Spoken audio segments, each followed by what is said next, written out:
Yes, Okay. all of us. Hi, my name is Annalise Sanchez, and today I will be talking about overpopulated prison.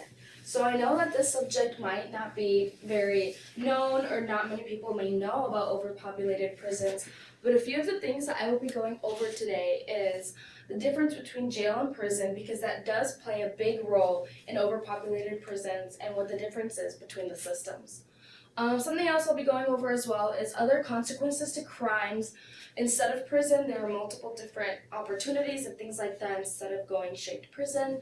Something else I'll be going over is prison is being used as a safe home instead of detention center, and organizations helping innocent incarcerated people, as well as the amount of prisons becoming overpopulated. Something else that is also a big key factor in overpopulated prisons is that it's very hard to keep up with, and it's not just one main role, it's multiple employees keeping up with them. Okay, so the difference between jail and prison is that jail is a 6 to 12 months short detention center. It's not something that is supposed to be for multiple years, things like that. In jail, people go there when they're awaiting their trial. They're awaiting their trial and cannot post bail. Bail can be from $200 to $5,000 and more, and people who do not have that money up front go to jail waiting their trial. While prison is something after they've received their sentence and they go to prison to serve their sentence, as well as it can be from 1 year to 10 years to life incarcerated. So prison is a long-term detention center, but many states have the three-strike rule, and the three-strike rule is when someone has committed 3 separate felonies, they are incarcerated for life.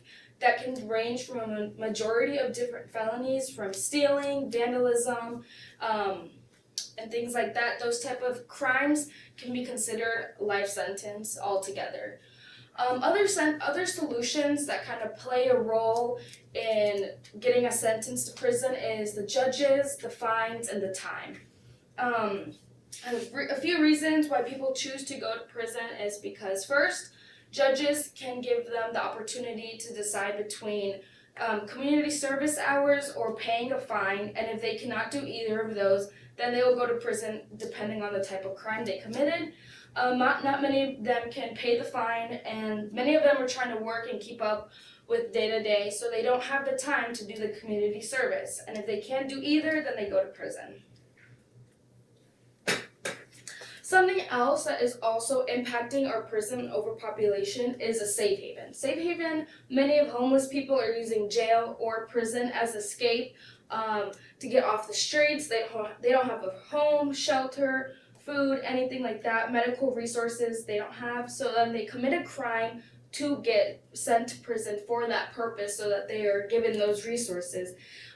In jail, they're given routines and they stick to that, and especially outside, once they have come out of prison, many of them don't have jobs, a home, and things like that. They don't have the resources they need once they do come out of prison, so many of them commit crimes again to come back in. After jail, homeless tend to commit more crimes, like 203 people out of 1,000 who are homeless were incarcerated at one point and became incarcerated multiple times after that, because they become used to such a centered routine and things like that, and resources. So that's just kind of another thing, that the prisons may not all have criminals. A lot of the criminals are homeless who do not have a place to go to commit crimes, which ultimately spends more space and takes up more space and time and resources inside prisons instead of sending them to the real criminals. On a good note though, a few things that are helping these prisons kind of figure out how to clean out the system is the Innocence Project. The Innocence Project is a program that helps review cases, like homicide cases and things like that. They kind of review it, give a fresh set of eyes on cases like DNA comparison, talking to witnesses again, kind of just seeing if this person really is guilty or not. And they have been able to free 254 people as of 2024. They're able to kind of clean out the system, the jail prison, and figure things out like that. Another program that's also helping the prison system is the Prison Fellowship, although they are not cleaning out the incarcerated people, they are giving prisoners religious practices like church services, baptism, things like that within the prison cells. And that kind of helps the prisoners also kind of relax and realize that because if they do get in a fight or something like that within the walls, they're added more time to their sentence, which ultimately adds up more space inside prison. So if they get in a fight, for example, they're added 2 years extra, and then that just kind of adds more time so that someone else can't come in and serve their time like they're needed to be. So the prison fellowship gives them the religious practices and calmness that they need in order to feel prepared and ready once they do come out of prison, so they don't commit more crimes and things like that ends them back to the same place. Okay, so a deeper meaning, I kind of did a deeper dive on what overpopulated prisons are, where they are, and what they really mean. So the states that are with the most overpopulated prisons is Nebraska and Iowa, which kind of seems a little shocking considering Iowa and Nebraska doesn't seem like the prisons. But once I realized what overpopulated prisons truly means, it can mean that the prison is at capacity. For example, if a building can only have 100 people, 100 prisoners, and if they have 90, they're considered overpopulated because they're at capacity. When in reality, they're not really going overboard, they're just at the maximum amount of people that they can have.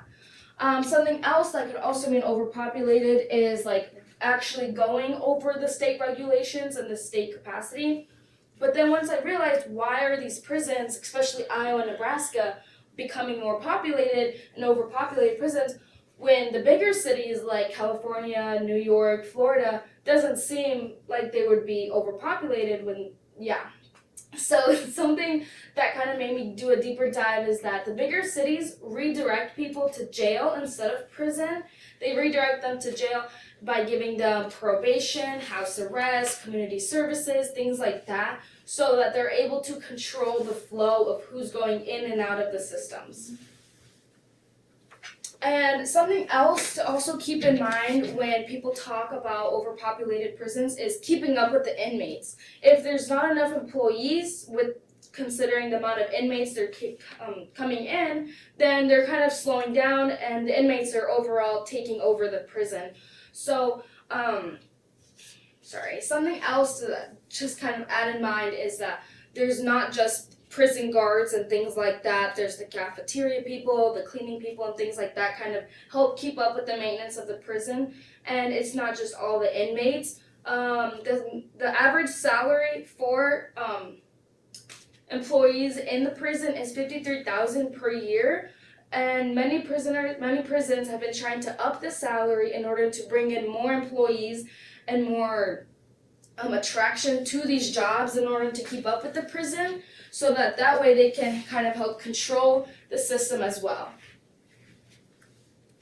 So my final thoughts that I hope you guys take away when you guys see this in the news about overpopulated prison and things like that is that what the difference between jail is and how does that influence the effect and the situation. Other solutions instead of going straight to prison is community services, probation, house arrest, things like that. So it's not just one direct consequence. There's other types of solutions that prisoners can do as well. Safe haven, like I said before, homeless are taking advantage of the system and not doing the best that they can, and then ultimately taking up more space than needed to be.